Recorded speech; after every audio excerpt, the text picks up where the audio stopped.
Ankleshwar GIDC વિસ્તારમાં આગામી ઉત્તરાયણ પર્વ નિમિત્તે બાઇક ચાલક પતંગના દોરાથી ઈજાગ્રસ્ત ન થાય તે માટે નોટિફાઈડ એરિયા ભાજપ સમિતિ અને રેવા સેવા સંસ્થા દ્વારા બાઇક ચાલકને વિનામૂલ્યે 200 જેટલા સેફટી તારનું વિતરણ કરવામાં આવ્યું હતું। ઉત્તરાયણ પર્વના આગમનને આડે હવે ગણતરીના દિવસો બાકી રહ્યા છે, ત્યારે પતંગની દોરીથી બાઇક ચાલકોના ગળા ન કપાય તેવા ઉમદા હેતુસર અંકલેશ્વર નોટિફાઈડ એરિયા ભાજપ સમિતિ અને રેવા સેવા સંસ્થાના સંયુક્ત ઉપક્રમે પતંગની દોરીથી બચવા માટે બાઇક ચાલકને વિનામૂલ્યે સેફટી ગાર્ડના વિતરણ કાર્યક્રમનું આયોજન કરવામાં આવ્યું હતું। નોટિફાઈડ એરિયા ભાજપના પ્રમુખ જય તેરૈયા, રેવા સેવા સંસ્થાના અધ્યક્ષ રાજેશ પ્રજાપતિની અધ્યક્ષતા હેઠળ બાઇક ચાલકને 200 જેટલા સેફટી ગાર્ડનું વિતરણ કરવામાં આવ્યું હતું। આ પ્રસંગે ભાજપના પૂર્વ પ્રમુખ જસુભાઈ ચૌધરી સહિત રેવા સેવા સંસ્થાના સભ્યો અને ભાજપના કાર્યકરો ઉપસ્થિત રહ્યા હતા।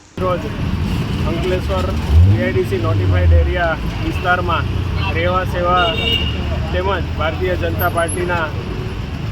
સંયુક્ત ઉપક્રમે રાજેશભાઈ પ્રજાપતિ દ્વારા 200થી વધારે સેફટી વાયરનું વિતરણ નિઃશુલ્ક કરવામાં આવ્યું છે। હાલમાં આવતા ઉત્તરાયણના તહેવારને ધ્યાનમાં રાખીને જે દર ઉત્તરાયણમાં જે રીતે હાલાકીઓ સર્જાય છે, ઘણી દોરા દ્વારા ઘણા લોકોના ગળામાં ઈજા થાય છે તેમજ અનેક લોકોના મૃત્યુ પણ થાય છે, એને આપણે ઓછું કરવાના એક સારા એવા હેતુથી આજરોજ અમે 200 કરતાં પણ વધારે સેફટી વાયરનું અંકલેશ્વરની જનતાના જે ટુ વ્હીલર ચાલકો હોય છે તેમને નિઃશુલ્કપણે વિતરણ કરી લગાવી આપવાનું એક કાર્ય કર્યું છે। અને આપના માધ્યમથી આજે અંકલેશ્વરની જનતાને કહેવા માગું છું કે પોતાની સલામતી એ પ્રથમ એ ઉદ્દેશ્યથી હાલના ઉત્તરાયણના સમયગાળામાં પોતે પોતાની સલામતી રાખી અને જે આ